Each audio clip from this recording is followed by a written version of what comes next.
가계대출도 못하는데 매매사업자, 임대사업자까지 지금 다 대출을 막아놓은 상태입니다. 그래서 지금은 서울 수도권 같은 경우에는 주택, 매매, 임대사업자 대출이 전부 다 막혔다고 보시면 돼요. 이 위기 속에 기회를 찾았어요. 우리가 좀 규제를 피하면서 사업자 대출을 또 받을 수 있는 방법도 있습니다. 그러면 이전하고 똑같이 낙찰가액 90% 이거 가능한가요? 안녕하세요, 건물주님. 네, 안녕하세요. 가계대출을 막았던 627 부동산 대책에 이어서 매매 임대사업자 대출을 막는 97 부동산 대책이 나왔어요. 이것 때문에 다가구 대출에도 영향이 있는 거 아니야? 하고 걱정하시는 분들이 많으신 것 같더라고요. 근데 지금 다가구 대출 관련해서는 아무도 얘기하시는 분이 없어요. 지금 나온 규제가 다가구 투자에 어떤 영향을 미치는지 한번 짚어주시죠. 요즘 이제 경매 강의가 굉장히 또 많아지면서 특히나 매매 사업자, 단타, 단기 매도 강의가 많아졌습니다. 그러다 보니까 이런 이제 97 부동산 대책 관련해서도 다 단기 매매, 뭐 빌라, 아파트 투자 관련된 이야기만 나오고 있어요. 그래서 사실 다가구 관련된 부분들은 전혀 내용이 없더라고요. 근데 이제 다가구 주택도 결국에는 주택이잖아요. 그래서 적용이 똑같이 됩니다. 다가구 주택에서도 그 발표가 딱 나자마자 엄청나게 혼동이 있었습니다. 그래서 내용들을 좀 몇 가지 좀 보면서 말씀을 좀 드려야 되는데, 보도자료를 보게 되면 주택 공급 확대 방안 관련 긴급 가계부채 점검 회의라고 지금 나와 있습니다.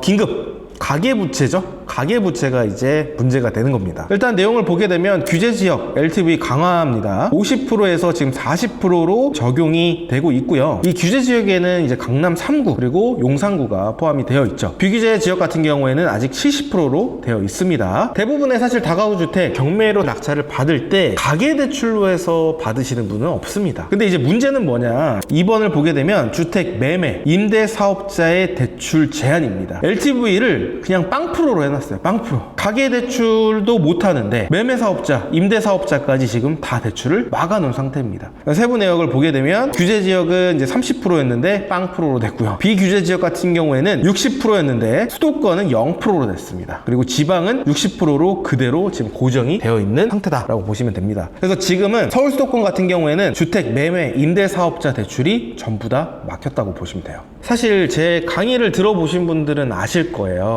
이 위기 속에 기회를 찾았어요. 우리가 좀 규제를 피하면서 사업자 대출을 또 받을 수 있는 방법도 있습니다. 이번에 대출 수요 추가 관리 방안 내역을 보게 되면 2-4에 주택과 상가가 혼합되어 있는 물건의 경우 사업자 대출이 가능한지 이렇게 되어 있어요. 그리고 가로치고 주택 부분이 일부라도 있으면 안 되는지 이렇게 나와 있습니다. 아마 이 부분이 무슨 얘기인지 잘 모르시는 부분들이 있을 거예요. 사실 예전에 규제가 좀 막혔을 때 당시에 그냥 일반 다가구 주택에서는 사업자 대출 풀었습니다. 근데 이 사업자 대출이 빵프로가 됐던 시기가 있습니다. 아마 20년도에 투자를 해보신 분이라고 하면 기억을 하실 텐데 지금과 동일합니다. 근데 그때 당시에 이 주택과 상가가 혼합되어 있는 상품을 만들어 가지고 대출을 풀었었어요. 그래서 이 부분에 대해서 가능한지를 질문을 한 겁니다. 근데 여기에도 지금 제한을 또 걸었어요. 내용이 뭐냐, 주택 매매 임대사업자의 담보 물건지 등기부상에 주택과 상가 등이 혼재되어 있는 경우에는 주택 비율이 50% 초과인 물건을 담보로 받는 대출은 주택 매매 임대사업자 대출로 분류된다 라고 표기가 되어 있습니다. 이게 무슨 말이냐, 예전에는 건물이 100평입니다 근데 상가가 10평이 있었어요. 그러면 90평이 주택이죠. 그럼 이 10평을 가지고 대출해줬어요.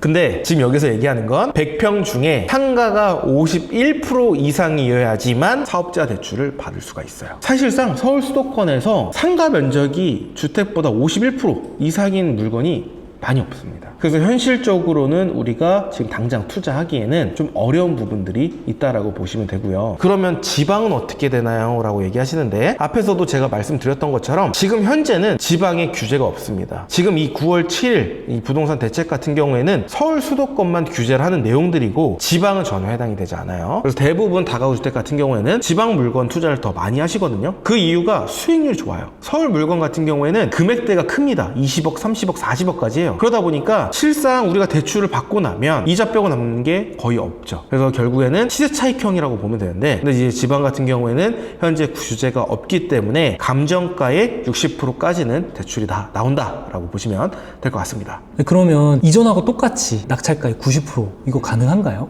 그럼요. 지금은 우리가 지방 규제가 있는 게 아니다 보니까 지방 다가구 같은 경우에는 낙찰가의 90%가 나옵니다. 그런데 여기서 중요한 건 뭐냐면 제가 외부에 이제 그 경매 물건이 나와서 촬영을 가거나 이제 제가 업로드를 하잖아요. 그때 이제 수익 분석을 할 때 낙찰가의 90%를 말씀을 드립니다. 근데 모든 어떤 물건이 전부 다 90%가 나오는 건 아니에요. 그래서 어떤 분들이 오해하는 거는 그렇게 치면 그냥 10억에 나온 거 10억에 사서 90% 대출 받으면 되지 않을까? 라고 또 얘기하시는 분들이 있는데 그게 아닙니다. 내가 얼마에 또 낙찰을 받느냐에 따라서 대출이 낙찰가의 90%가 나올 수도 있고 80%도 나올 수 있는 거거든요. 다가구 주택 같은 경우에는 빌라처럼 단순하지가 않아요. 빌라는 딱 봤을 때 빌라 끝이잖아요. 유형이 없어요. 근데 다가구 주택은 유형이 되게 많습니다. 왜냐면 토지도 그렇고 건물도 그렇고 주인이 한 명이잖아요. 그러니까 여러 가지 좀 변형되는 물건들이 많아요. 그래서 물건에 따라서 어떤 물건은 조금 높게 써도 90%가 나오는 물건이 있고 어떤 물건은 높게 받으면 90%가 안 나오는 물건들이 있는데 결국에는 지금 현재 이 규제로 인해서 아무런 피해 보는 게 없다. 그래서 내가 괜찮은 물건을 내가 낙찰을 받으면 예전처럼 동일하게 지방 다가구 주택은 대출이 나온다라고 보시면 됩니다. 최근에 제가 저번 주에도 저희 다가구 1대1 코칭반 수강생분이 건물을 낙찰을 받으셔서 저를 초대를 해주셨어요. 그래서 인터뷰를 진행했는데 참고로 그 수강생분은 대출을 낙찰가의 91.2%를 받으셨습니다.